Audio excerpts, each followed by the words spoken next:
नमस्कार, मैं हूँ एस्ट्रो रजनी। पिछली क्लास आप लोगों ने देख ली होगी, जो फर्स्ट पार्ट हमने 10th हाउस का डाला है। 10th हाउस बहुत इंपॉर्टेंट है, इसलिए बहुत लंबा नहीं खींचा मैंने उसको, 2 पार्ट्स में आप लोगों के लिए बनाया ताकि उसको आप समझ लो अच्छे से।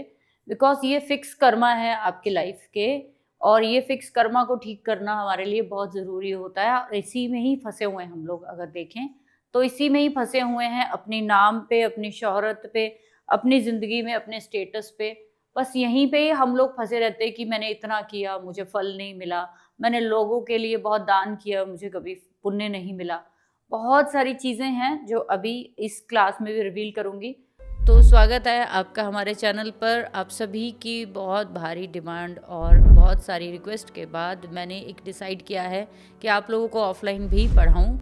तो पिछले काफ़ी सालों से जो मैंने सीखा है, जो भी आप लोगों के लिए पढ़ा है और अपने लिए भी पढ़ा है, तो वो सभी आपको स्टेप बाय स्टेप सिखाने की कोशिश करूँगी। आप लोग जो भी ऑफलाइन प्रेडिक्टिव एस्ट्रोलॉजी, नव तारा या नक्षत्र के किसी भी कोर्स में इंटरेस्टेड है सीखने में, तो प्लीज़ नीचे डिस्क्रिप्शन में जो हमने लिंक एंड नंबर दिए हैं उस पर कॉन्टैक्ट ज़रूर करें। आपके जीवन में बदलाव लाने की हमेशा मैंने कोशिश की है और रियल एक्चुअल नॉलेज आपको देने की कोशिश की है। और मैं सिर्फ किताबी बात नहीं करती हूँ, हमेशा ऑब्जर्वेशन पे बात करती हूँ, वही आपको सिखाने वाली हूँ। तो आप लोग अगर इंटरेस्टेड है तो प्लीज़ जल्दी से जल्दी कॉन्टैक्ट करें।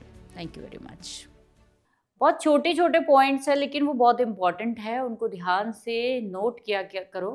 क्योंकि बहुत सारे लोग जब मुझे ये कमेंट करते हैं कि हमने मैम इसमें अपनी कुंडली पे लगा के देखा तो ये बिल्कुल फिट बैठती है, ये चीज़ फिट बिल्कुल बैठेगी, लेकिन ये कोई ज़रूरी नहीं है कि वो थंब रूल सभी पे अप्लाई हो।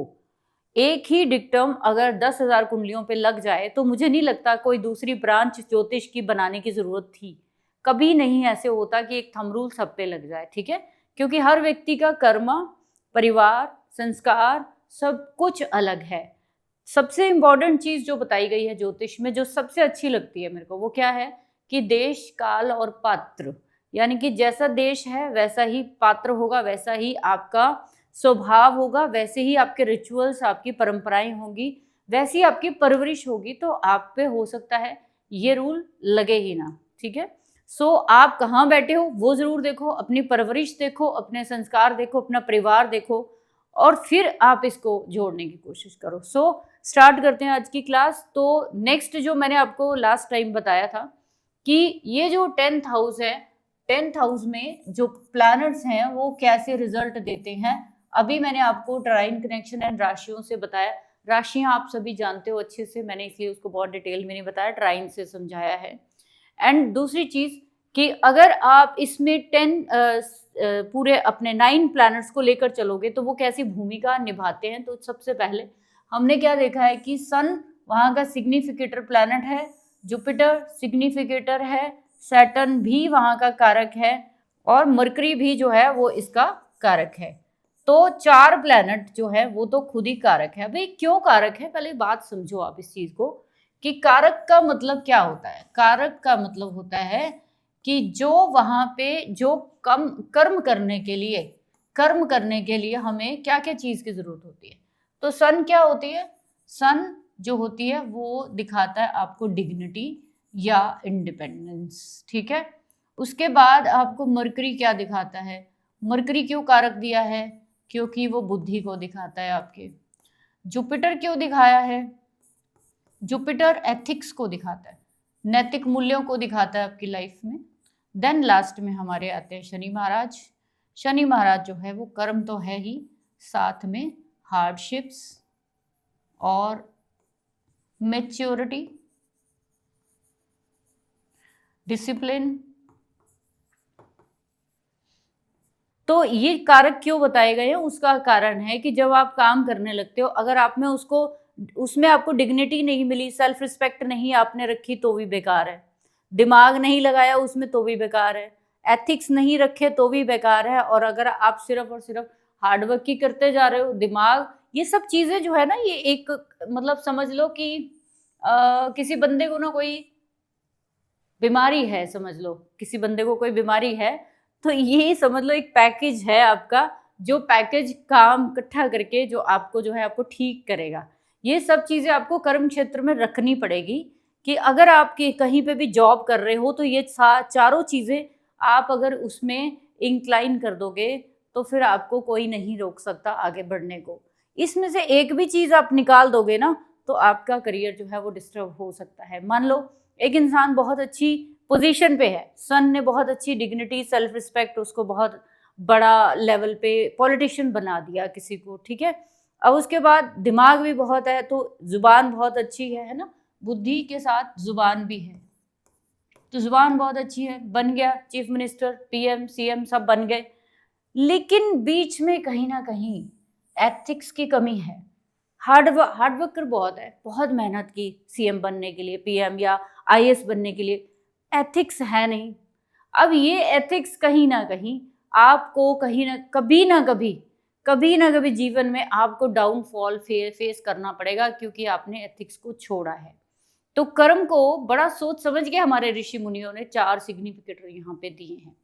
अब इसके अलावा बाकी प्लैनेट्स की बात कर लेते हैं कि इस 10th हाउस में जब कौन कौन से प्लैनेट कैसे रूल करवाते हैं, कैसे अपना रोल प्ले करते हैं। तो सबसे पहले सूर्य जो है वो फादर, गवर्नमेंट और बिजनेस, इन चीजों को दिखाता है। जब भी सन होगा 10th हाउस में तो लीडरशिप, गवर्नमेंट जॉब, अथॉरिटी, कौन सा काम होगा फादर के साथ जुड़ा हुआ, डेफिनेटली हो सकता है, गवर्नमेंट से डेफिनेटली हो सकता है, कोई भी ऐसा काम जिसमें कि आप बॉस हो पोजीशन पे और आपने एडमिनिस्ट्रेशन का काम करना है। मान लो बहुत सारे लोग हैं यहाँ पे वीडियो देख रहे होंगे, सन है लेकिन बिजनेस नहीं कर रहे हैं, लेकिन वो ऐसी पोजीशन पर होंगे जहाँ वो अच्छा एडमिनिस्ट्रेशन संभाल रहे होंगे। तो एडमिनिस्ट्रेशन का कारक भी हमारे सूर्य महाराज है, क्योंकि राजा क्या करता है, अगर सूर्य की आप थोड़ा सा सूर्य के बारे में सोचो तो सूर्य क्या करता है, टाइम से आते हैं, टाइम से जाते हैं, very discipline, very fix time, चाहे सर्दी हो, बारिश हो, आंधी हो, तूफान हो, चाहे सूर्य हमें दिख रहे हैं नहीं दिख रहे हैं। लेकिन सर्दी और गर्मी में कुछ मौसम में ज़्यादा नहीं, आधा घंटा 15 मिनट ये लेट होके बस, लेकिन उसका डेली का उगना तय है, डेली का अस्त होना भी तय है। तो ये सूर्य दिखाता है कि यहाँ पे आपको डिसिप्लिन बहुत चाहिए, डेडिकेशन बहुत चाहिए। जैसे हम शनि को कहते हैं बहुत मेहनत कराता है, बहुत मेहनत, लेकिन आप गवर्नमेंट जॉब वालों को देखो जरा, गवर्नमेंट जॉब जो पाते हैं वो लोग कितनी मेहनत करते हैं। कभी देखो जो आईएएस बनते हैं, आईपीएस, वो 18-20 घंटे पढ़ते हैं बच्चे, वो कोई कम नहीं पढ़ते। तो सूर्य भी आपसे कम मेहनत नहीं कराता, वो आपकी डेडिकेशन देखता है, आपकी फ्री विल देखता है, आपकी इंडिपेंडेंस देखता है, आपकी वो सेल्फ अवेयरनेस देता है कि आप दूसरों के लिए क्या करना चाहते हो। गवर्नमेंट क्या करती है, पब्लिक के लिए करती है। पिता क्या करता है, बच्चों के लिए करता है। आप अगर बॉस बनते हो तो आप भी तो अपने क्लाइंट्स या अपने कुलीग्स के लिए करोगे। तो सूर्य को बेसिकली क्या करना, देना है। तो एडमिनिस्ट्रेशन इसीलिए इसको कहा जाता है। लेकिन सबसे बड़ी चीज है कि सूर्य को सिर्फ एडमिनिस्ट्रेशन ही संभालना चाहिए। ये एक मेरी पर्सनल एडवाइस रहती है कि सूर्य अगर आपके 10th हाउस में है, ऐसे लोगों को खुद से बढ़ के पब्लिक के काम नहीं करने चाहिए। जैसे कि मान लीजिए कि खुद इंसान बहुत बड़ा एक आईएएस ऑफिसर है या ब्यूरोक्रेट है, एक बहुत बड़ी पोजीशन पे है, अगर कहीं पे ये सूर्य उसका खराब हुआ तो ये व्यक्ति इतनी बड़ी पोजीशन पे होके भी कहीं नीचे बैठ के ही खाना अपनी कुलीग के साथ खा होगा। ये कोई खराब चीज नहीं है, ये कोई खराब चीज नहीं है। ये वो दिखा रहा है कि आपका सूर्य किस तरीके से काम कर रहा है। इसीलिए जब दूसरा कोई प्लैनेट सूर्य के साथ जुड़ेगा तो आपकी इंडिपेंडेंस को, आपके काम के तरीके को वो चेंज कर देगा। ठीक है, मान लो कि सूर्य 6 बजे उगते हैं लेकिन शनि साथ में आए तो वो आपको कहे कि चलो छोड़ो ना, 6 बजे क्या है, 6:30 चलेंगे, क्या हो गया। ये इम्पैक्ट आएगा जब दूसरे प्लैनेट साथ में आएंगे, तो वो आपकी कहीं ना कहीं इंडिपेंडेंस को रोकेंगे। दूसरा प्लैनेट ले लेते हैं जिसको हम बोलते हैं मून, वेरी इंपॉर्टेंट प्लैनेट। जिनके भी मून है वो नेवी में देखे हैं मैंने, लोग मदर के साथ काम करते देखे हैं मैंने, वर्क फ्रॉम होम देखे हैं मैंने काम करते हुए, बहुत इंपॉर्टेंट है। पब्लिक डोमेन के काम करना, जितने भी डॉक्टरी से जुड़े हुए काम हैं, पानी से जुड़े हुए काम हैं, जितने भी वो जॉब्स जिसमें कि ट्रांसफर्स बहुत होती हैं, जितने भी वो काम जो हाइब्रिड होते हैं, जितने भी वो काम जो कि आप घर से डील करते हो। बहुत सारे हजारों करोड़ों लोग हैं जो घर में ही, जिन्होंने ऑफिस बना रखा है, घर में ही वो काम कर रहे हैं, तो मून कराता है। मैं हमेशा बोलती हूँ मून अगर 10th हाउस में है तो फिर आपको घर के आसपास या आपका जो ऑफिस है या फिर जहाँ पे आपका वर्किंग एरिया है वहाँ पे ना आप अपने घर जैसा एनवायरनमेंट बनाओ। घर में क्या होता है, कंफर्टेबल सोफा है, कंफर्टेबल चेयर है, पानी का ग्लास इधर रखा है, पूरी कोई ना कोई सेवा हो रही है, लोग आ रहे हैं जा रहे हैं। मतलब मून अगर 10th हाउस में तो आपको क्या चाहिए कि भाई लोग मेरी सेवा करते रहे। हम चंद्रमा को क्या जानते हैं, चंद्रमा को हम लोग मदर और इसको हम एज ए क्वीन जानते हैं। सन कौन है, ये किंग है और ये क्वीन है। आप अगर ध्यान से देखो, सबसे ज्यादा आनंद अगर किंग की जिंदगी में कोई लेता है तो वो क्वीन लेती है। क्वीन लाइफ जिंदगी चाहिए आपको। मैं अगर सिंपल सी यहाँ पे मून की प्लेसमेंट को बताऊं, यही आपकी पीड़ा का सबसे बड़ा कारण रहेगा कि आपको वो क्वीन लाइफ जिंदगी कभी मिलनी नहीं। क्यों नहीं मिलनी? क्योंकि चंद्रमा का स्वभाव है, अपना ही स्वभाव है। चंद्रमा बली होना चाहिए आपके चार्ट में।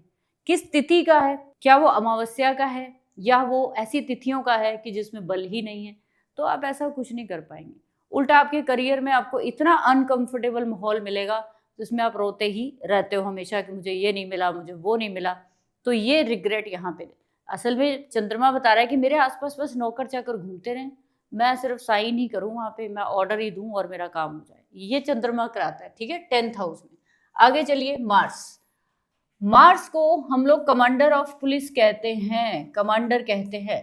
तो मार्स जब 10th हाउस में आता है तो आपको अपने वर्क प्लेस पे कंट्रोलर बनाता है।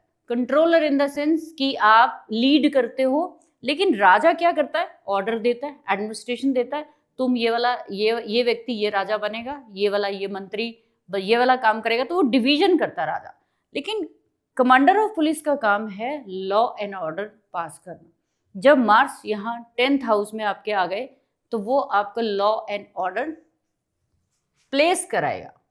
आपका हमेशा एक दबदबा चलता रहता है, आपका दबदबा चलता रहता है और आप वहाँ पे सारी चीज़ों को कंट्रोल करने की कोशिश करते हो। मार्स,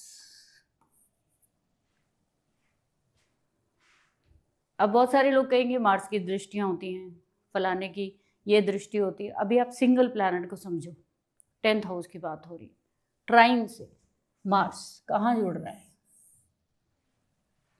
तो आपको यहाँ सिक्योरिटी सिस्टम से जुड़े हुए काम, टेक्नोलॉजी से जुड़े हुए काम, इवन सर्जन बना देता है। अगर अष्टम का कहीं पे कनेक्शन आ जाए, 12 का कनेक्शन आ जाए, सर्जन बना देता है।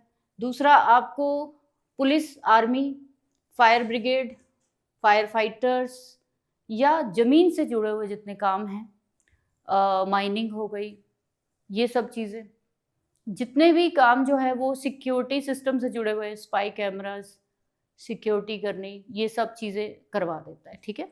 उसके बाद नेक्स्ट प्लैनेट की बात करते हैं, वो है Jupiter. Jupiter is very important. जैसे एक ही शब्द इसके लिए आपको याद रखना है, वो है नैतिक मूल्य। कल ही मेरे पास एक चार्ट था, जुपिटर अगर 10th हाउस में नीच का हो रहा है तो इंसान के एथिक्स खत्म हो जाएंगे या फिर वो एथिक्स बहुत ज़्यादा बढ़ जाएंगे। इसका आंसर आपने मुझे देना है नीचे, ठीक है। जुपिटर जब नीच का हो, उच्च का हो, जैसा भी हो, वहाँ पे आप एथिक्स के साथ ही काम करिए। Jupiter banking sector, gold, mining, जितनी भी ज्वेलरी के काम, जितने भी हमारे टीचर्स हैं, कंसल्टेंट है, गाइड है, जो लोगों को किसी भी तरीके से गाइडेंस देते हैं, पढ़ाते हैं, किसी भी तरीके से, कोई भी तरीकों से ऐसी कम्युनिटी से जुड़े हुए हैं जहाँ पे कि लोगों को समझाया जाता है, जहाँ पे उनका पाथ जो है वो क्लियर किया जाता है, उनकी कन्फ्यूजन्स को दूर किया जाता है, ये जुपिटर है, ठीक है।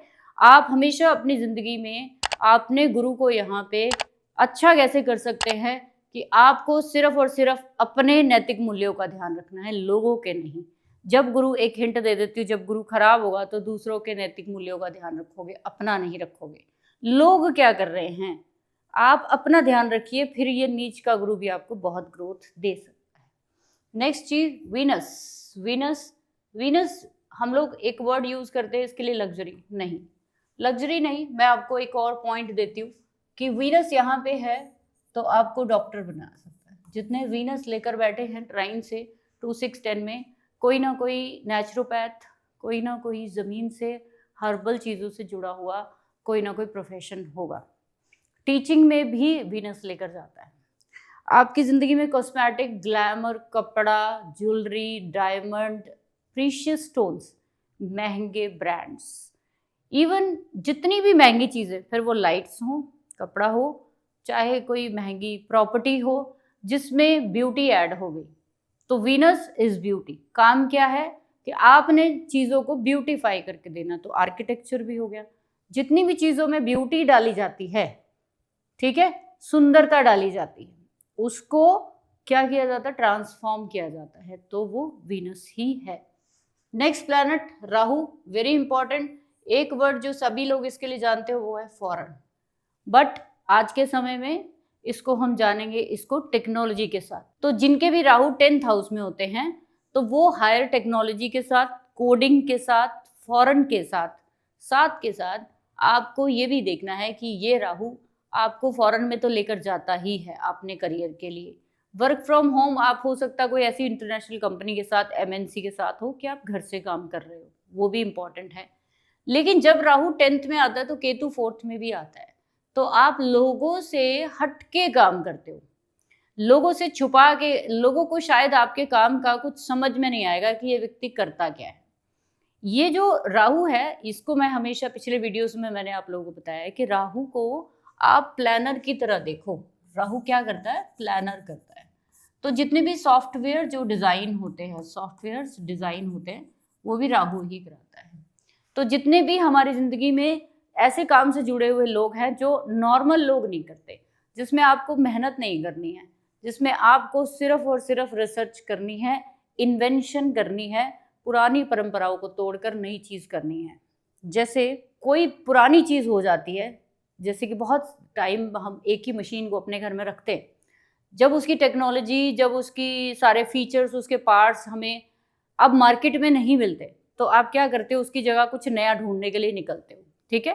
तो राहु भी आपको नया करने में हमेशा हेल्प करता है कि पुरानी चीज़ों को छोड़ दो, ठीक है।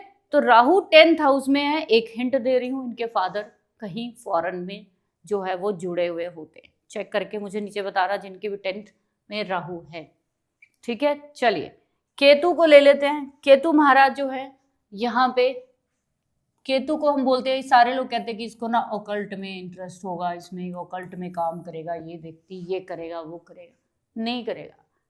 यहाँ पे आपका काम बहुत लोअर स्टैंडर्ड से जिंदगी में शुरू होगा। आपकी जॉब बहुत छोटे स्टैंडर्ड से शुरू होगी।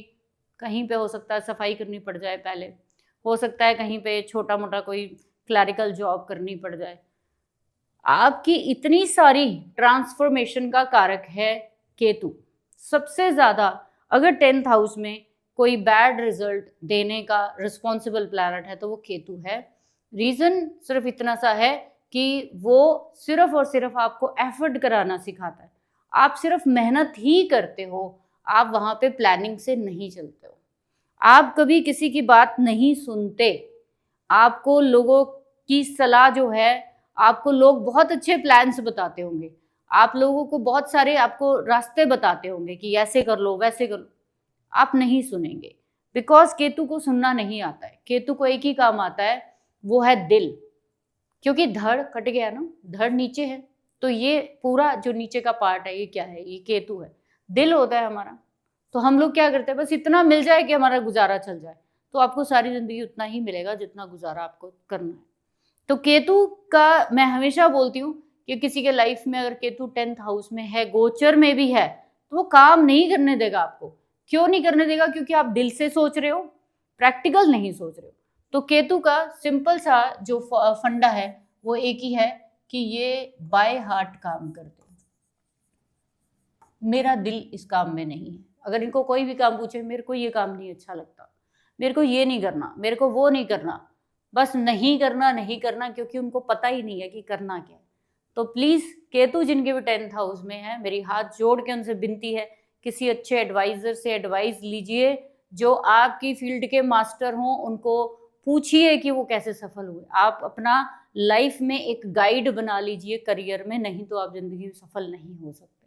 सिर्फ एस्ट्रोलॉजी में आने के लिए केतु 10th हाउस में काफ़ी नहीं है, वहाँ एक बाकी भी बहुत सारी चीज़ें देखी जाती हैं। लास्ट प्लैनेट पे बात करते हैं, दैट इज सैटर्न। सैटर्न जो इस घर का सिग्निफिकेटर प्लैनेट है।